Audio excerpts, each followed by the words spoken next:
Welcome back to the Meddling Kids Podcast, your groovy review of Scooby-Doo. I'm Julie Kidd, and hey, I'm excited because today we're starting something new, the series of the new Scooby-Doo movies. We're starting with the very first one called The Ghastly Ghost Town. Now, all of these new Scooby-Doo movies are actually about an hour's runtime. That's including commercials, so it really turns into 45 minutes without. And each one features a famous person from that time period. This one has the Three Stooges. We start with a stormy evening over a desert town.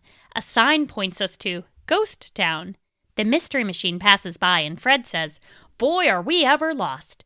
The kids are starting to get nervous, especially after Shaggy sees a big growly alligator, which he chalks up to being a mirage. Then he sees a camel and what he calls a neurotic orangutan. And maybe he said aquatic and not neurotic, but I'm a psychologist, so I hear what I hear. Then they see the weirdest thing of all, a sign saying, "Monster ahead, 1,000 yards. And this is like porn for Fred. Scooby and Shaggy are scared, but Velma insists it's just a tourist trap. And all of a sudden, a giant, truck-sized bat with glowing eyes comes towards them and knocks them off the road into a sand dune. They're stuck, and Fred makes a newbie driver mistake of revving and forward, so the mystery machine just gets buried deeper. It's up to the axles, and so Fred advises they don't even bother pushing. Anyone else get the sense that he's trying to get them trapped so he can check out that bat mystery? They walk along the desert road some more and pass another "Monster Ahead" sign, but now it's less than 100 yards away. Scooby covers his eyes with his paws. Velma continues to be blasé, but now there is a huge dinosaur looking over a mountain at them and growling. Scooby is so freaked out he digs a hole in the ground and tunnels away. This is a great plan, except that he pops up next to the growling alligator. You know, the one Shaggy still thinks is a mirage. Then the orangutan drops down next to the kids, and these animals are looking less and less like mirages. Then they see three silhouettes looking over a rock at them. To old folk like me, these are very familiar silhouettes, but Shaggy assumes they're ghosts. It's the Three Stooges, dressed in matching yellow coveralls and running around bumping into each other. Shaggy says, "Just what we need, 3 clumsy ghosts." The Stooges catch the orangutan with the help of some well-aimed tickling, and Fred finally recognizes them. They all get introduced, and then comes the best line of the entire episode. Fred says, "We need help," and Mo deadpans, "A therapist can tell you that." He leads them to the Three Stooges Ghost Town amusement park and into a saloon-style restaurant. This whole park features Ghost Town-themed rides and stores and interesting animals in very small cages. But they can't figure out how their animals keep getting loose every night. Also, that giant bat thing goes by a couple of times a day. That big old dinosaur they saw? Well, that's Tyrone, the Tyrannosaurus Rex. But he's actually just a big plastic model with an electric mouth, and they can't really tell why he keeps growling. It's very annoying and mysterious. Apparently, this theme park was pretty successful until a couple of months ago when things started to go haywire. Now, after all this exposition, the building they're in starts to shake and crumble all around them. A big, villainous-looking man comes in. He's dressed like a safari explorer from an old movie, but the Three Stooges vouch for him.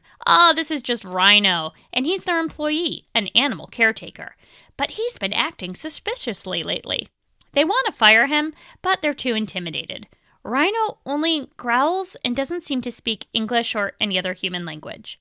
The Scooby Gang go outside and check Tyrone, the big plastic dinosaur.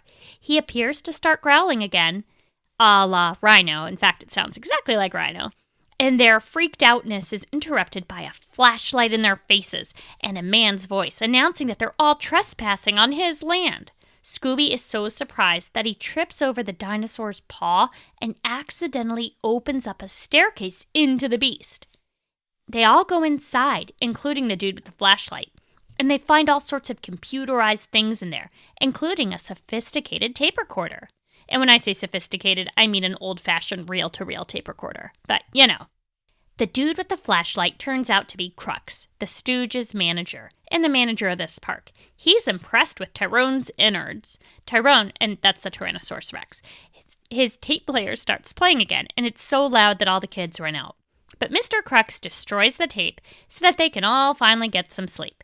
Crux and the kids tell the Stooges about how the kids solve the mystery. But we're only 11 minutes into a 43-minute episode, so I'm sure more antics are coming. Next, a pet bat gets loose and flies around for a while, generally causing mayhem. Curly catches him inside his coveralls, which is mildly concerning to me. The Stooges politely excuse the kids by saying, well, thanks for solving the mystery, but can you please go away now? But Fred refuses to be dismissed because he still wants to investigate both the giant bat and wherever Velma has wandered off to. She is now missing, we all realize. They spread out to search, and we see Crux trap her by using a trapdoor. I guess the show is gonna show its hand pretty early. We now know who the villain is. It's Crux. Scooby and Shaggy search inside the Last Chance Saloon, and they accidentally set off a player piano. They're suitably terrified, and this takes about 3 minutes of screen time, which helps me understand how they're going to fill the total 45-minute runtime of this episode. The Three Stooges check out the Cowboy Museum, and I love that when they see it, even though this is theoretically their own theme park where they've been living and working for months, they act like they've never seen it before. Like, oh, hey, maybe we should check out this Cowboy Museum. Outside the Cowboy Museum, there is a really offensive statue of a Native American, but I will skip my moral commentary this time. The wax figures inside the museum and the Native American statue all appear to be moving and making verbalizations, so the Three Stooges scram. Fred and Daphne are searching in the desert. Fred takes a pull from his canteen and then offers it to Daphne, but before she can drink any, a cactus sneaks up and drinks the rest of the canteen by sticking a straw in. Fred thinks Daphne did it, and they get into a fight. This is the first time I've ever seen them argue. I hope this is an ongoing theme. It was pretty feisty. Scooby has fainted back in the Last Chance Saloon, and Shaggy wakes him up with a dusty seltzer bottle. Scooby sneezes so hard he slides into a wall, which opens up. Shaggy wants to follow, and a hairy arm from behind a curtain hands him a lantern. He jumps into the room where Scooby went, and he falls down into a barrel of flour. So, of course, now Scooby thinks Shaggy is a ghost. Shaggy says he's just a flower child. He dusts off, and they find a staircase. But the staircase turns into an elevator as a hairy arm makes it go faster and faster. Then they slide down a slide and run into a huge, colorful Jack-in-the-Box. So they're now clearly in a funhouse.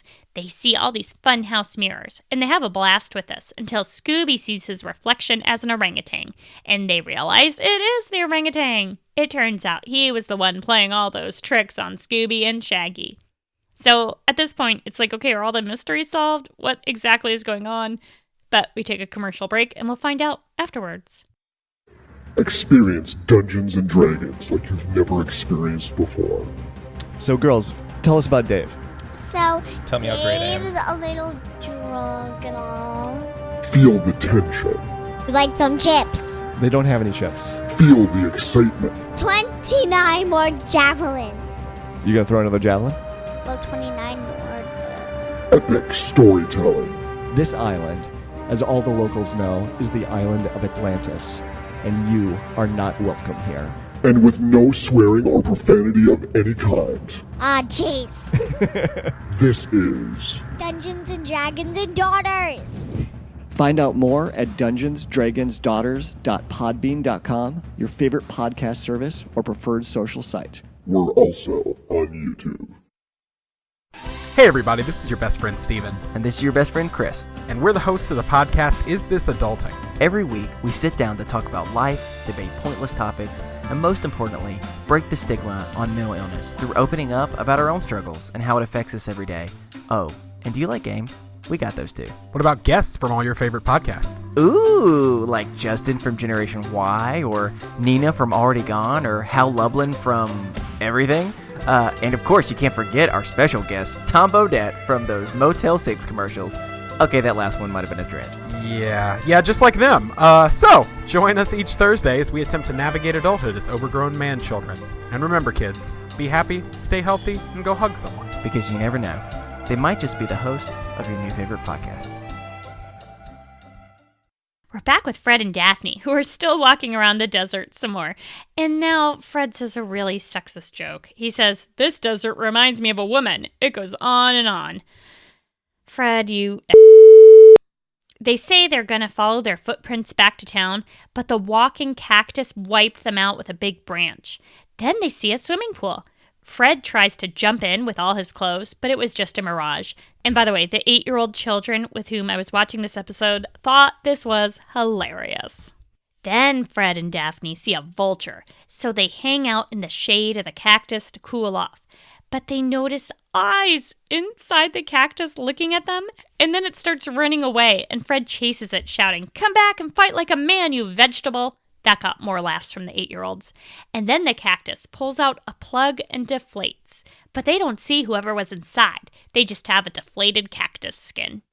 Meanwhile, Velma realizes she has fallen into an old mine. She sees some old mine carts. Also, meanwhile, the Three Stooges hear the Native American statue shouting in a very threatening way. They want to run away, so they go on the minecart ride. Meanwhile, Fred and Daphne reunite with Scooby and Shaggy. Now an old-fashioned dude in the middle of the road tells Shaggy to draw and get out of town. So he's supposed to be like an old-fashioned gunslinger Wild Wild West type. Fred and Daphne fall down another trapdoor while all of this is happening, and they land right on top of Velma, who we know has an incredibly strong core, so she's all right. Scooby agrees to fight the old-fashioned dude and walks towards him like he's gonna join the duel. When the other dude shoots, Scooby jumps in a rain barrel and Shaggy jumps up on the drain pipe, accidentally knocking Scooby's barrel. He rolls into a well and gets thrown inside. We now see that the gunslinger was actually a robot, and he totally falls apart with springs and nuts and bolts and things falling off him. Shaggy helps Scooby up from the well, but then he gets flung up onto the dinosaur, and then both Shaggy and Scooby end up back in the well, and then they climb up the rope again, while fantasizing about their ideal snack, which apparently involves pistachio-flavored ketchup. Underground, the Three Stooges crash their minecart and find Fred, Daphne, and Velma. The 6 of them need to escape. Curly lets the bat out from his coveralls, and the bat's kind of flying around in a weird way, and then he goes back into Curly's coveralls. Velma sneezes so big that she causes a minor cave-in. They all start digging. I don't even remember what the mystery is anymore. Is it just that large bat vehicle that drives by a couple times a day? I mean, we've already figured out that a lot of the antics were caused by the orangutan, and we know that Mr. Crux is probably the one letting the animals out, and we know that the dinosaur is just a robot, and so is the gunslinger, so what else is going on here? But these kids do need to get out of the cave-in. Velma suggests they shout through the air vent to communicate with the others above. Shaggy and Scooby hear the shouts, and they come to the rescue, sort of. Shaggy sees Mr. Crunch and Mr. Rhino's silhouettes inside a room, but when he goes in to ask for help, it turns out their silhouettes are just dummies. They need to rescue their friends on their own. Scooby starts digging once again. This doesn't get too far, so they decide to use Tyrone the T-Rex. They go inside and make him roller skate around while they mess with his controls. After random experimenting, they get the dino to the correct spot and make him dig. He digs up the Stooges and then the other kids. Now the side of another building opens up like a garage, and the giant bat comes rolling out. Shaggy and Scooby try to use Tyrone to catch him, but they can't get their controls to work well enough. They accidentally knock the Stooges into a wall, where they find a film projector. The film is of the angry Native American, and they figure out that that was just a trick. Okay, I guess. Inside the bat, we see the gunslinger, who I thought was actually just a robot, and the Native American, who I thought was just a film figure, driving. This makes no sense. Scooby and Shaggy, via Tyrone, drop a bunch of rocks on top of the bat vehicle. Then the dino brings Mr. Crutch and Mr. Rhino in their costumes back and drops them into a jail. Okay, so what was happening here? Why was there this bat vehicle? I'll tell ya. It turns out there was uranium in the abandoned mine. They used the bat truck to sneak the uranium across the border because I guess there's a big uranium market in Mexico. And we all know a giant truck disguised as a bat is way better for subterfuge than, a pickup. Later on, we see the amusement park in daytime, and it's a big success. The sheriff congratulates Scooby.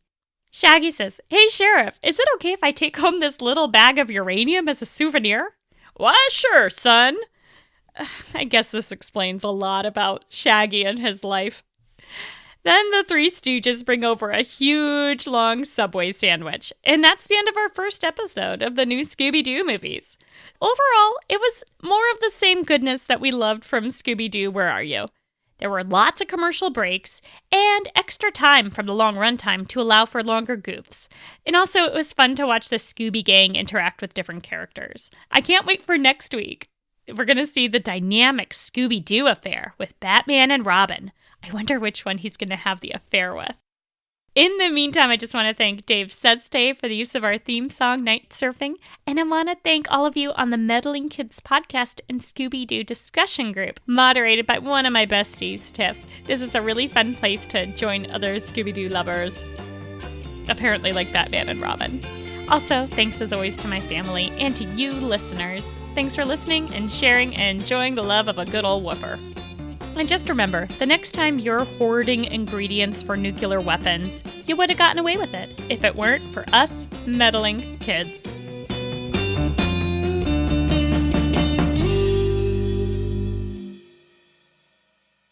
Shaggy says, "Hey, Sheriff, is it okay if..." Sorry. It's just so silly.